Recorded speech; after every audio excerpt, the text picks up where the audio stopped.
কার পিন্ডি চটকানো হচ্ছে? শঙ্কর না আমাদের সবার?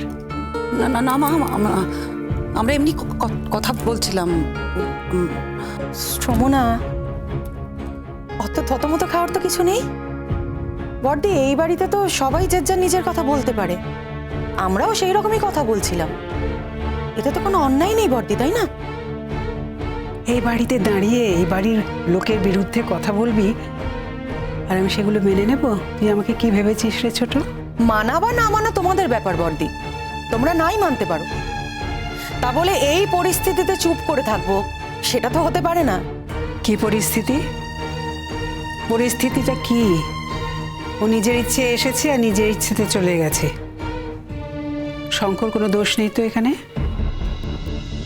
শঙ্করকেও জড়াবি না এসবের মধ্যে। না বড়দি, মেজদি কিন্তু নিজের ইচ্ছে আসেনি, মেজদা আনতে গেছিল। আর মেজদি তখন অসুস্থ ছিল, মেজদির কোনো ভয়েসই ছিল না, ট্রিটমেন্ট চলছিল। সেই অবস্থায় শঙ্খ মেজদির সঙ্গে এমন ব্যবহার করে যে মেজদি পরের দিন সকালেই চলে যায়। এটা তো ওপেন সিক্রেট বড়দি, এটা তো সবাই জানে। তুমি এটাকে ঢেকে রাখার চেষ্টা করছো কেন বলো তো? আমি তো কিছু বুঝতে পারছি না। শোন, এত বছর বাইরে থেকে ছেলের সঙ্গে কোনো যোগাযোগ রাখেনি, হঠাৎ করে তার কি ভালোবাসা দরদ উতলে পড়লো, সে ছেলেকে জন্মদিন, শুভ জন্মদিন বলতে চলে এলো। এটা নাটক ছিল না? দরকার ছিল কি নাটকটা করার? নাটকটা না করলে শঙ্কর যেচে কেউ বলতেও যেত না কিছু। খুঁজিয়েছে শঙ্করকে, তাইও বলেছে। আর কি এমন বলেছে বলতো? কি এমন বলেছে? তোরা কি ছিলি? তোরা সেখানে ছিলি না কিছু দেখেছিস? সব তো শোনা কথা রে জয়িতা। বড়দি, যিনি সামনে ছিলেন তিনিই তো বলেছেন। আর আমার তো মনে হয় একজন বাবা ছেলের সম্পর্কে কোনো দিনই মিথ্যা কথা বলবে না। যদি বলেও থাকে তাহলে তোদের এত অসুবিধা কিসে হচ্ছে বলতো?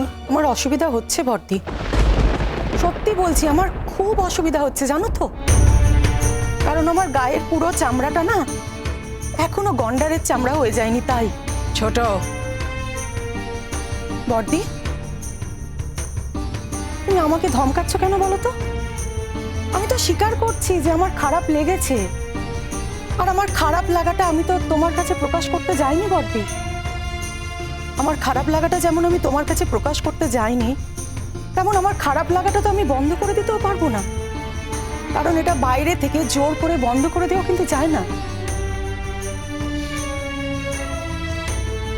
শোন ছোট, ছোট ঠাকুরপো যে তোর উপর রেগে আছে না, তার যথেষ্ট কারণ আছে। দয়া করে আর রাগাস না রে।